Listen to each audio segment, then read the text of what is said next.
start chapter 6 today. Just kind of giving you kind of a layout of chapter 6. Some tendencies that I've seen in the past that have made people struggle, so I'll make sure maybe we lay those out first and hope maybe we can avoid them. Chapter 6 is about dealing with polygons initially. So every shape in chapter 6 is a polygon. But after the first section, we then start to kind of narrow our focus on which polygons we're interested in. Okay? But what it is about trying to determine certain characteristics and certain properties that particular polygons carry, and that they always carry. So, for instance, a square is a polygon, correct? A square, no matter how big you draw it, there are some features that are consistent. Opposite sides are going to be parallel. Opposite sides are going to be congruent. Opposite angles are congruent. Consecutive angles are congruent. Total interior angle sum is 360. Diagonals are congruent. Diagonals bisect each other. Diagonals are perpendicular to one another. The angles created at diagonals are right angles. Okay? And the list of properties is even going on further than that. Does that make sense? And I just kind of rattle off maybe 10 to 12 different properties just for a square. There's going to be about 7 figures that we do that for. Okay? So if I have 7 figures, let's say, just as an easy multiplication, let's say each one has at least 10 properties, that'd be 70 properties that I have to memorize for shapes, right? Okay? Now I think memorization is a burden. I think it's something that is not going to last, and memory always fails you. Okay? Whether it fails you short term within the next day, or maybe the next week, or maybe even short term could be the next month, 2 months, could be a year. Could be 12 years, could be 30 years, but eventually your memory is going to fail you. Does that make sense? But if I can develop and build relationships, okay, that kind of maybe solidifies my memory a little bit better, and it allows them to stick around, those properties to stick around a little bit better than having to memorize 70 things. If I memorize 70 things for maybe 7 different shapes, it can be easy for me to leave one out. It can be easy to add one to a property to a shape that really doesn't have it. And we get in a lot of kind of precarious situations when we try to memorize these things because there's so many properties. Okay? So that's the one thing I want you guys to realize. And I'm going to teach it this way. So I'm going to teach it so you don't have to memorize things. Okay? If you do memorize things and that's the route you're going to go, that's more power to you. That's your prerogative, but I think you're going to make mistakes doing that. Okay? I want to show you kind of the structure here, and I'll do it on the whiteboard or the smart board so it's recorded. This is kind of the structure of this course in a nutshell. Okay? We have talked a lot about what shape? Triangles. Okay? And the reason we do that is because I think you're going to see it kind of play out a little bit today. Triangles are kind of the building block of all our other polygons. Okay? But we've talked about triangles for quite a bit. You don't have to write this down right now. There'll be kind of a shortened version of this later on that I ask you to write down and use. But if we talked about triangles, we've talked about, right triangles. We've talked about obtuse, acute, isosceles. We've talked about right isosceles, so we can maybe link those two together. Can I have an isosceles that is obtuse? Yes, I can.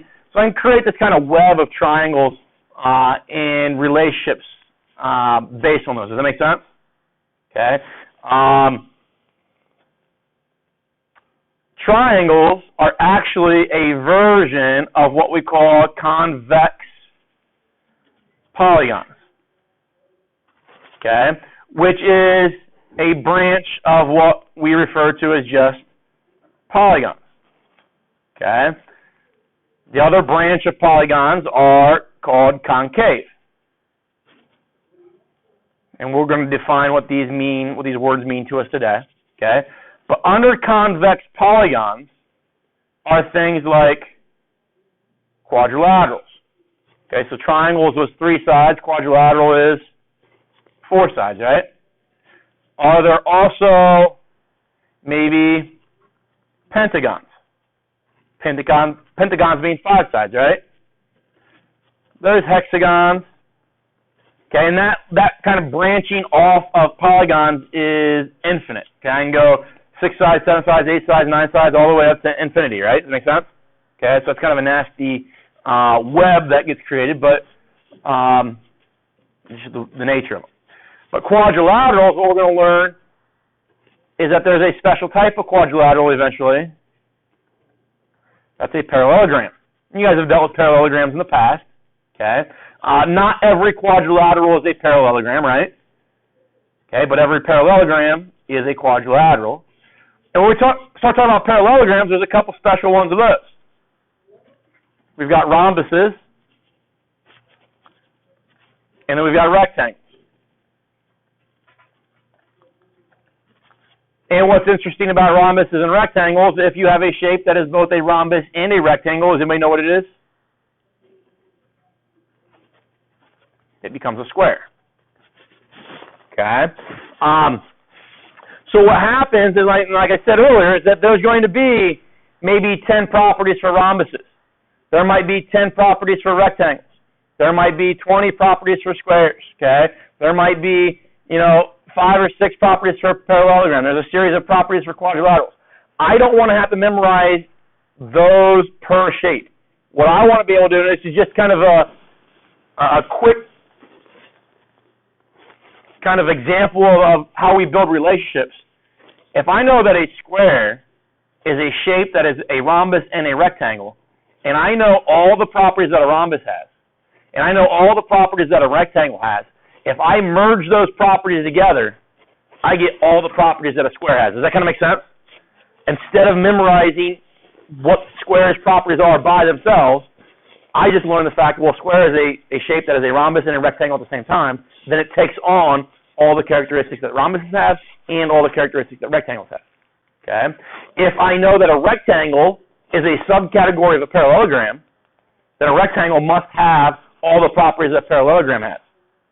But then it might have a couple, maybe 2 or 3 that are different that I have to maybe memorize those 2 or 3. Does that kind of make sense? Okay? So that's kind of what we're going to focus on is this branch or, web or bubble of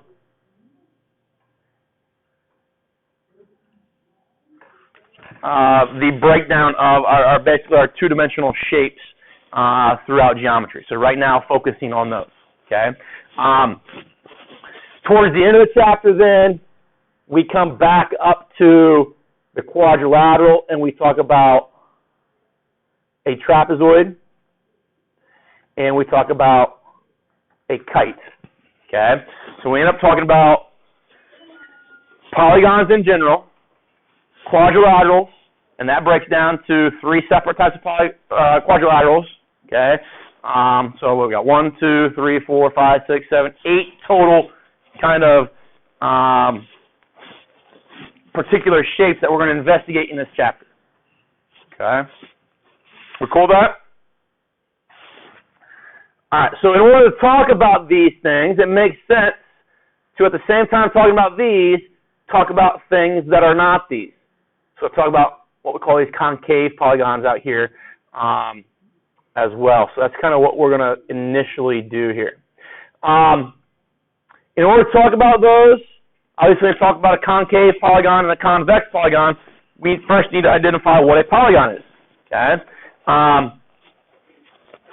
Most of our geometry comes from Greece. Okay, the Greek culture. That's where a lot of this stuff was generated. It's where Euclid was from.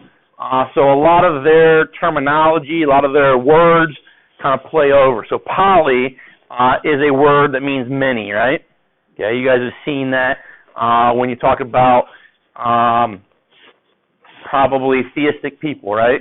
In history class or people that are polytheistic or people that believe in many gods, right? Okay, so like your Romans and your Greeks and that kind of stuff. Gon refers to angles. Okay, so the word polygon, we transcribe it, actually means many angles. Okay? But there are a few characteristics, that's the definition, but a few characteristics that every polygon has to meet in order for us to classify it as a two-dimensional polygon for us. First thing is that each segment intersects exactly two other segments. Okay? Each segment intersects exactly two other segments. And what that does is actually guarantees this last bullet here that says the figure ends up being closed. We'll talk about that when we start seeing some shapes here in a moment. The second bullet says you can have no curves. Okay? So a circle or any portion of a circle is not a polygon. Okay? Circles are not polygons. Okay? Circles are circles. Okay? A lot of times circles are classified as conic sections. The ellipses, okay? Maybe you guys have called them ovals in the past. Those are also what we call conic sections. They are not polygons. All segments have to be coplanar, so they all have to be existing in the same plane. All segments have to be in the same plane. And then that last one, like I said, figures must be closed. Basically, figures meaning closed means when we draw these, all the segments touch, okay? And like if you were to put an object on the inside, it can't get out, okay? Basically, being closed creates an interior and an exterior, and they're divided through or by the sides of your polygon. Okay, so those are the characteristics that we must abide by. So giving you a couple pictures here of things that are polygons and things that are not. First, kind of talk about that closed feature. If I were to put that thing right there, that's maybe a terrible color. That right there. Can that dot escape the yellow? Can it get out of the shape? No. Okay? That's the idea that the shape is closed. Okay? Where if I were to put that in this here, okay, can that thing escape? Yeah. Okay? So that would be non-closed or not closed, therefore not a polygon. Now, the reason it's closed or what makes it closed is if you were to look at this segment right here, is that segment intersecting exactly two other segments.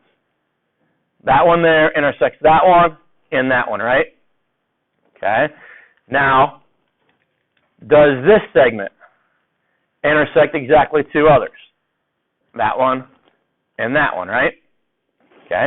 And I can play that game all the way around, and every one of these segments that I highlight is going to intersect exactly two other segments. That guarantees this closed feature. Okay. Are there curves to this shape? Nope. Okay. Are all these segments coplanar? Do they exist in the same smartboard? Yeah. Okay. So these are all polygons. Now, this one here is not a polygon for the fact that it's got a curve, right? Okay. This one we said it was not closed. This one's weird, but this one's not a polygon because it's not closed as well. But think about this. Does that segment intersect exactly two other segments? Does that purple segment intersect that one and that one? And all three segments actually do that. I can go around and talk about all three of these segments. And that one intersects two others. Okay? And then that one shooting off the bottom intersects the top two. So that's a situation where even though we do meet that first criteria, we would actually consider this not to be closed because we don't have an interior. Does that make sense? Polygons have to have an interior. Okay. This one here. Okay, so as I go through, does this segment intersect exactly two others? Okay, intersects this one here and that one there, right? And there's a lot of segments here that do that. For instance, that one intersects that segment and that one. But when I look at, zoom in on this a little bit. When I look at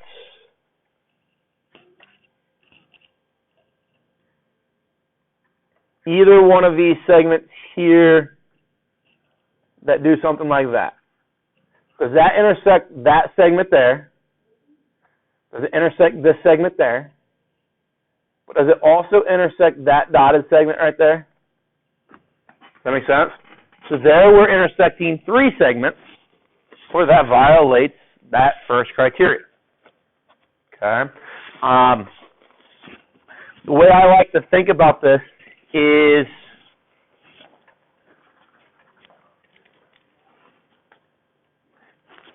if you were to take, like, let's say I've got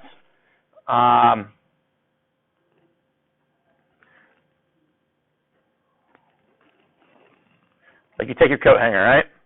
Okay, made out of wire, right? If I take that coat hanger and I kind of twist it around and kind of undo the hook and all that kind of stuff and make a polygon out of it, I can do that, right?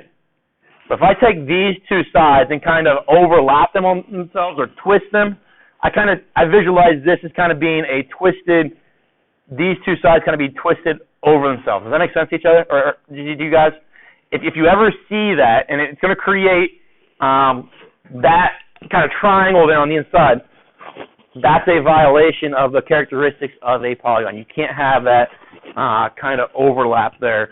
And it basically means that your segments intersect not just 2 other segments, but 3 other segments. I don't know, last class didn't really like that coat hanger analogy, but does it make sense? Can we see which things are polygons, which things are not polygons? Okay. The coplanar aspect is this image here. Okay. So in this shape, there are no curves. Each segment, for instance, that red segment right there, it intersects exactly 2 other segments. And all, I don't know what I got, 6 segments. All 6 segments, each one of them intersects only 2 others, right? So we meet all these points, all these features. We meet that one, we meet that one, we meet this bottom one, but we don't meet that one. All segments are not coplanar. You see how part of this is kind of jumping off the page, right? Okay. This segment here and that segment there are not in the same plane as the others, so that is not a polygon. Is that all right with everyone? And the idea is, why is that not a polygon? If I put that back down, whoa.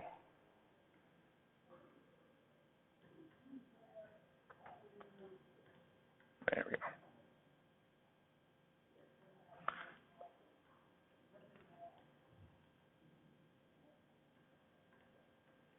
All right.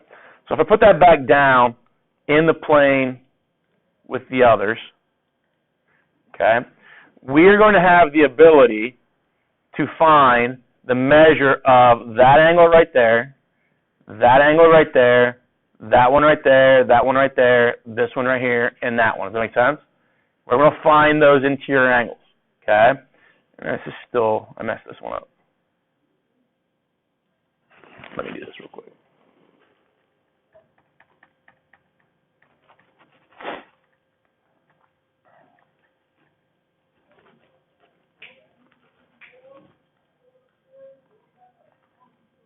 There we go.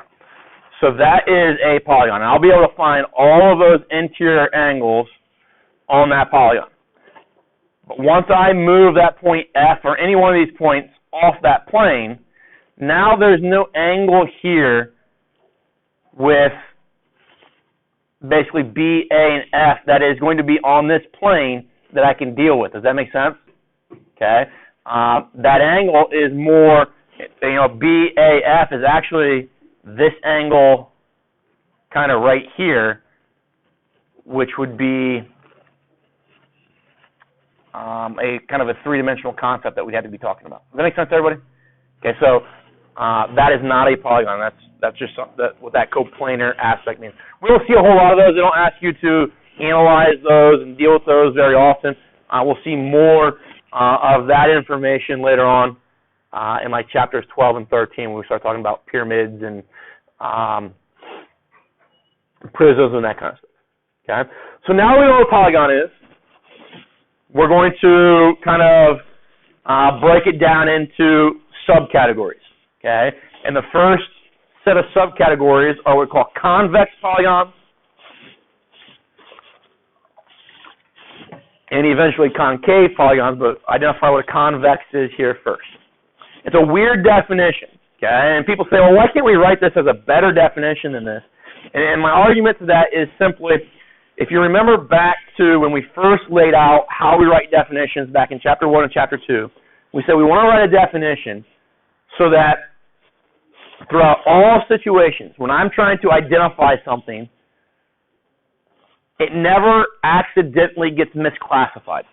Okay? And I think we talked about like giraffes and zebras. If I write a definition for a giraffe, I don't want it to accidentally at some point miscategorize a zebra as a giraffe, right? So I don't want a definition here that may accidentally miscategorize a concave polygon as a convex. So this structure here eliminates that possibility from ever happening. Okay? A convex polygon is a polygon such that no line containing a side of the polygon contains a point in the interior of the polygon. Okay? That's what every definition, every geometry textbook you ever see will define a convex polygon as. That first statement says polygon such that no line containing a side. That phrase simply means what you need to do is you need to take every side of your polygon and you need to extend it and make it an entire line. So extend it forever.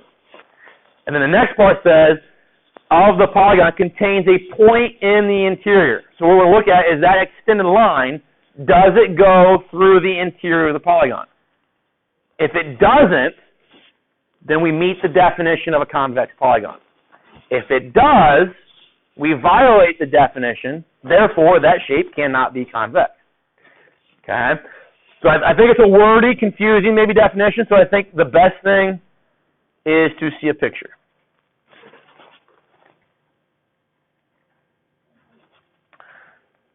So I'm just starting with a five-sided figure pentagon here. You can do this with, our smallest polygon is a triangle. So you can do this with a triangle. Every triangle, by just the constraints of having three sides, every triangle is going to be convex. Okay? Quadrilaterals, you could do this with pentagons, obviously, hexagons, and so forth. Okay?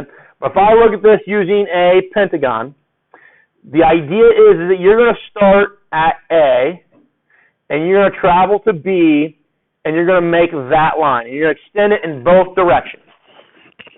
Okay? Now, the maroon stuff up there is the interior of the polygon, right? Everything that is maroon, or whatever red color that is, what shade or hue of red you want to call that, is the interior of my polygon. Okay? That blue line does not go through any of those points that are that kind of light maroon color, right? Does that make sense, everybody? So right now, just by checking that side, I abide by the convex definition so far. But the key thing in the definition said that no line containing a side. No line containing a side. So that means we got to check all of these sides. We have to go and extend these lines for all sides. So now I'm going to go from B to C, and I'll extend that one. Okay? Does that one cross the inside of this? It does not, right? Okay? What about going from C to D? Does that blue one pass through the interior? No. So far we've checked three, and by checking those three, we so far have a convex polygon. We then need to check this one. Is that red one going to pass through the interior? Nope. And then we check this last one, and that last one as well does not pass through the interior. So none of those extended lines pass through the interior of my polygon. Therefore, that polygon is what we say to be convex. Okay.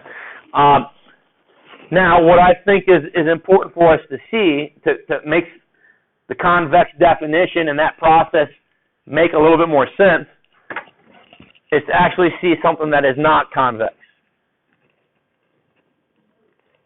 So this shape here, this is still a five-sided figure. So it's still a pentagon. Probably not the pentagon you think about when I say draw a pentagon. Most people don't draw that one, okay? But by definition, it's a five-sided polygon, okay? So it's a pentagon.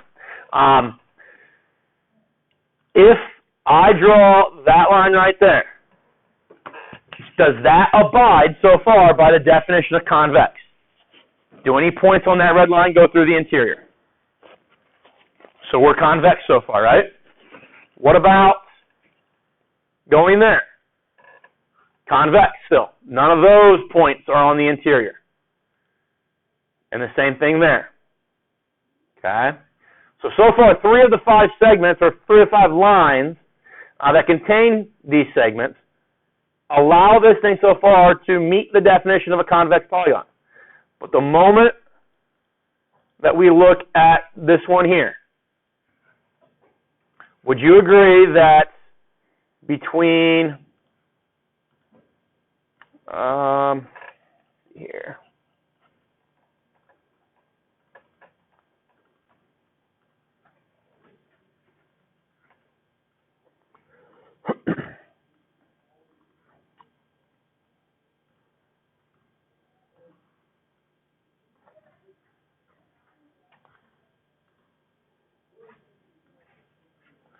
well,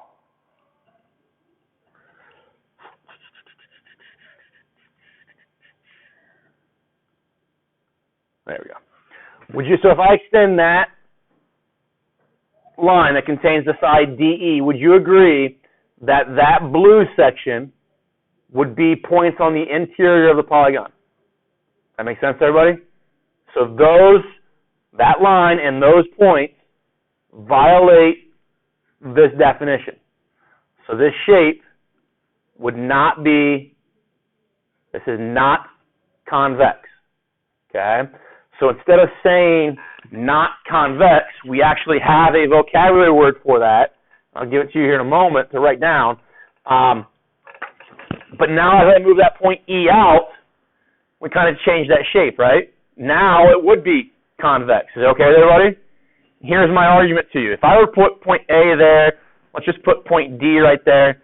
If I move E right there, we kind of have right now a four-sided figure, right? Okay? So this shape here is kind of the transition from a five-sided figure to a four-sided figure, and then here be back to 5. Does that make sense? Okay? Well, if I start with that four-sided figure, and I push with my hand on E, push it towards B, I'm putting a dent in that shape. Does that make sense? Or if somebody runs into the side of your car, could you say that they caved in the side of your car? So when I push this and dent that in, I'm caving in that side of the polygon, okay? And now if it's caved in like that, we have what we call a concave polygon, okay? Now this is a terrible definition, but every geometry textbook does this. A polygon that violates the convex definition is called a concave polygon, okay? I don't know if that's the best thing right there to write down. I would write, guys, in my notes, I would say concave polygon hyphen a polygon that is not convex, okay? A polygon that is not convex. Because those are my only 2 options, okay? It's like saying, okay, if I know what my even numbers are, and I know what those values are, you automatically know what your odd numbers are, right? Okay? So if I know what my concave polygons are, I automatically know what my convex are, or vice versa. If I know my convex, I automatically know what my concave are.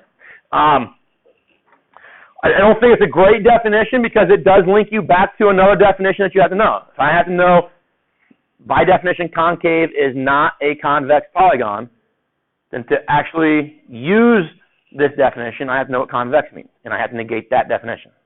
Okay? But those are the 2 types of polygons that we can deal with. Now, what happens, if we go back to that kind of Venn diagram, or I don't know, not a Venn diagram, the flow chart that I showed you at the beginning, that web of shapes, we don't deal a whole lot with concave polygons. Okay, kind of beyond today, we're not going to mess with them very much. Okay, they will appear periodically, but our main focus will be on convex polygons. Okay, and the reason for that is this right here. If I were to ask this thing to generate the angles of this polygon, those angles. Okay, each one of those angles right now is an angle that we understand and that we've dealt with in regards to its size in this course so far. They are all angles that are less than 180 degrees. Would you agree with that? And that's what we've kind of dealt with in this class. We define angles as being anywhere from 0 to 180 so far. But when I cave this side in, what happens to that angle right there at E? It goes over 180, and that's something we haven't talked about yet. Okay, there's nothing wrong with it. It's a physical property. We can have angles that are bigger than 180. We just haven't gotten to that point in our geometry yet. Okay, so we're not going to talk about concave angles or concave polygons very often. Okay, until after we talk about angles bigger than 180. Polygons are named based on their number of sides. Okay. Some textbooks will say they're named based off the number of angles. And the reason you can go with either one is because the number of sides is equivalent to the number of angles. Okay. So I have a hexagon, means I have 6 sides, I have 6 angles. Octagon, 8 sides, 8 angles. Okay. You guys know those, right? Triangle, quadrilateral, pentagon. Next one is hexagon. What's for 7-sided? Do a hexagon, then we go to, you guys ever heard of a heptagon? H-E-P-T-A, or septagon? Those are both appropriate. I'm going to go octagons. Anybody know what 9 is? Nonagon. Okay, 10 is deca. Okay, so deca is, if you go back to King Henry died by drinking chocolate milk, right? Deca meant 10. Okay, so that prefix means 10. It's Greek. And neagon is 11. Anybody know 12? Ever heard of dodecagon? Okay, dodecagon is 12. 13. Landon, A for the year. 13gon?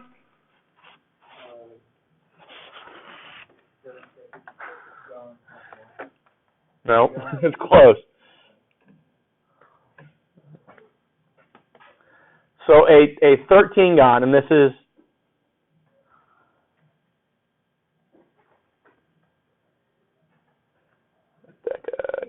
okay. Tri-sky decagon is a 13gon. Okay, and so these prefixes like tri and tri-sky and deca and octa, those are Greek prefixes, right? Does that make sense? Okay. Obviously, we have different words for our numbers, okay, than Greece does, and what Spain does, and what all your other languages have, correct? Okay, English is only the one that uses 1, 2, 3, 4, okay? So there are 13gon, 14gon, 15gon, there are words, you can just Google it real quick, say what are the terms for naming polygons, and it'll give you a list that you can memorize if you want to. But they're all kind of nasty looking like that one. Okay? So if I want to go 13 sides, the process that we will go through is we'll write it that way. We'll go 13-GON. Okay? We'll go 14 out of 14gon, 15gon, so forth. If you want to write 8gon, that's fine. But most of the time, if I go 8gon, they're going to call it an octagon. Does that make sense? Okay. So up to 12, they usually will use the actual name. Okay, like octagon or hexagon or whatever. Beyond 12, they'll do this kind of structure. Okay. 11, a lot of times we'll write 11gon, but a neagon, E-N-N-E-A-G-O-N, is another way of writing 11gon. All right. So some features about polygons. You can have a polygon where all the sides are the same length. All the sides are the same length, so we have an equilateral polygon. Equa meaning the same, right? What's lateral mean? Close. Football people, if I'm going to lateral the ball to somebody, I have to toss it to what's that kind of demarcation of where I'm allowed to lateral. So if you're right there, if I'm running down the field, I can't lateral that because that's going to be a penalty, right? You have to be either directly to my side or behind, right? So lateral actually means side, okay? So when I say equilateral, equa meaning the same, lateral meaning sides, same size, okay, same length. Now when I look at this, and this is something we have to kind of justify to ourselves, because we've already seen shapes that were equilateral in the past, right? Did we talk about equilateral triangles?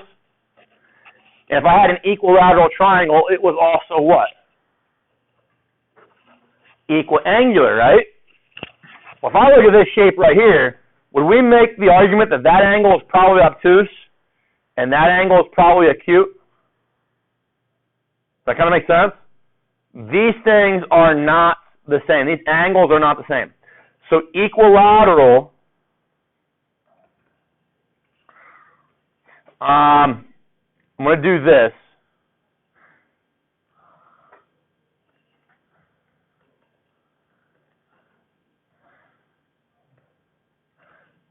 I'll put a slash through that. Okay, that double arrow is an if and only if statement. Basically means that equilateral implies equiangular and equiangular implies equilateral. When we're talking about polygons in general, equilateral does not mean that the shape is going to be equiangular. And equiangular then does not mean that the shape is going to be equilateral. It turns out that triangles are a special case scenario. They're the only shape that equilateral implied equiangular and equiangular implied equilateral. Does that make sense?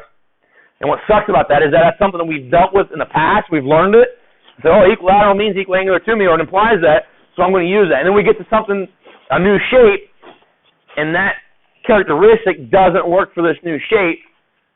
We didn't realize that triangles was a special case scenario. Okay, I wish that we and you can't, but I wish that property of triangles doesn't show up until after we make this argument that a shape can be equilateral all by itself and only equilateral. It can be equiangular all by itself and only equiangular, or it can be both. Okay, and then we start talking about equilateral triangles. Obviously, we do it a little bit backwards, but I just want you to make sure what we've known about triangles and their equilateral and equiangular aspects does not carry over to all other polygons. We okay with that? Okay. Equiangular then, all your angles are the same measurement. All angles are congruent.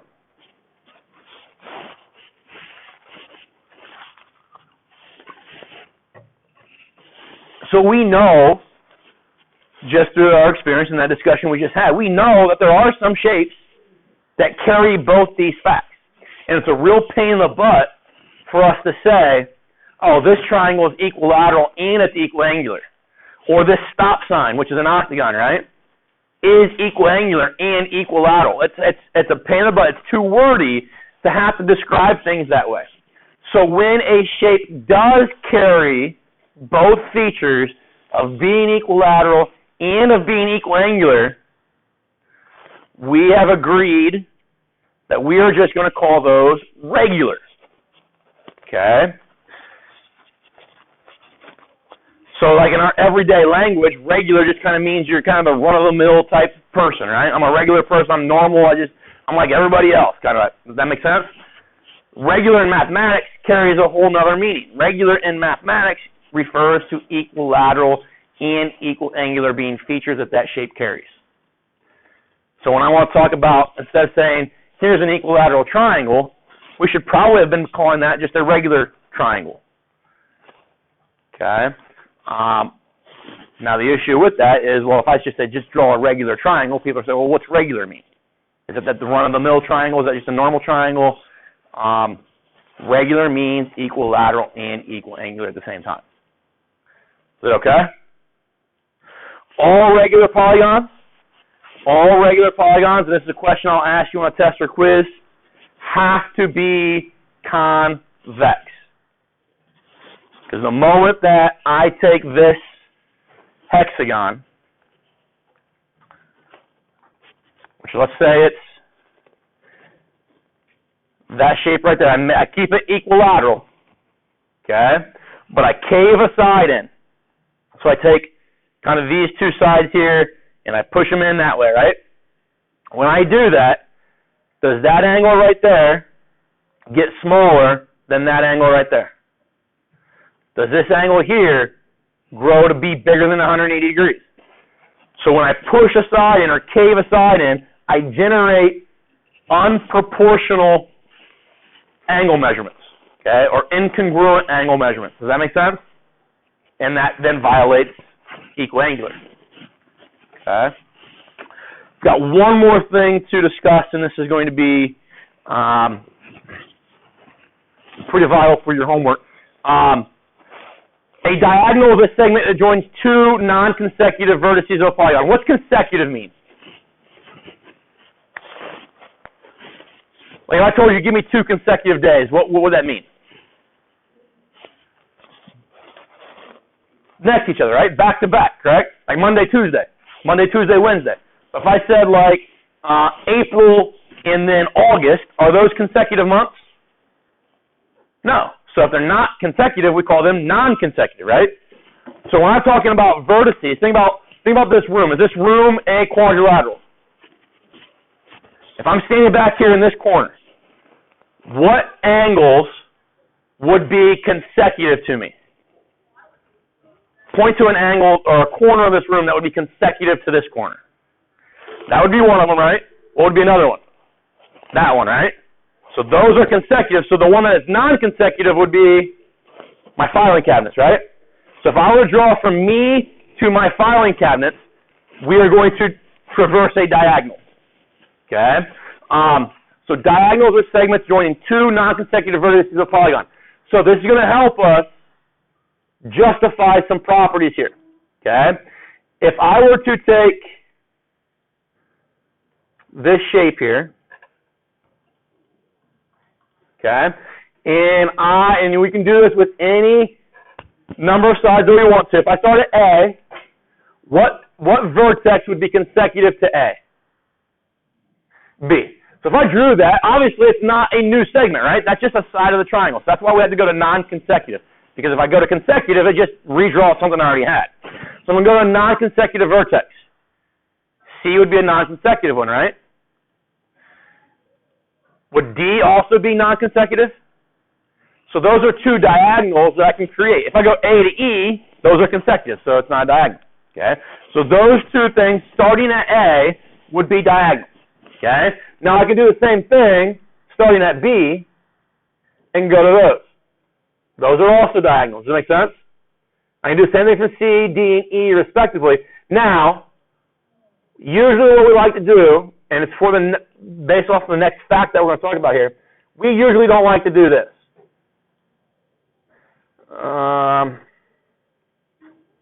That'd be the last one. That would be all the diagonals that are possible, right? Okay, and with this, it makes that star on the inside, but when we draw all the diagonals at once from all vertices, it gets really nasty, really messy, and confusing. So usually we only like to draw them from one vertex. And it doesn't matter which vertex, but I want to show you what happens when we do this. Let's look at this purple shape here. If I look at that purple shape, I've got 6 sides. When I draw the vertices, because I can't go to that one and I can't go to that one, there's going to be 3 diagonals that I can draw in here. Those 3 diagonals are right there, correct? Okay. What does that create? A bunch of what? Triangles, right? Okay. If I continue to separate these, we see those triangles separate out, right? Do you know how many degrees are in that top triangle? 180, right? That's a fact that cannot be broken by triangles. Okay. Do you know how many are in this one? 180, right? What about this one? 180, right? What about this one? If I asked you, in those 4 triangles, how many degrees do we have? We have 180 times 4, right? That's 720 degrees? Does that make sense? So, when I merge those triangles back together, like that, do any of those 720 degrees disappear? No. So when I look at a six-sided figure and I ask you how many degrees are in there, there's going to be, well, how many triangles can I make times in 180? Okay? So now, look, that was six sides. I made four triangles, right? Here is seven triangles. Or sorry, seven sides. How many triangles do I make? 1, 2, 3, 4, 5, right? So six sides made 4. Seven sides made 5. What if I had 4 sides? Makes 2 triangles, right? If I had 5 sides, makes 3 triangles, right? So the number of sides equals 4. The triangles I got was 2. Number of sides equals 5. The number of triangles I got was 3. Number of sides equals 6. The number of triangles I got was 4, right? How do the number of triangles relate to the number of sides that you have? It's always 2. Okay, so take this and add 2 to get that, right? But if I start with the number of sides and remove 2, I get this, right? So if I want to figure out how many degrees there are in, let's say, an octagon, I'm going to take n minus 2, because that'll give me how many triangles my octagon can have, right? And I'm going to multiply it by 180 degrees. And that will give me how many degrees are in all 8 of those angles of an octagon. We'll pick up with that tomorrow.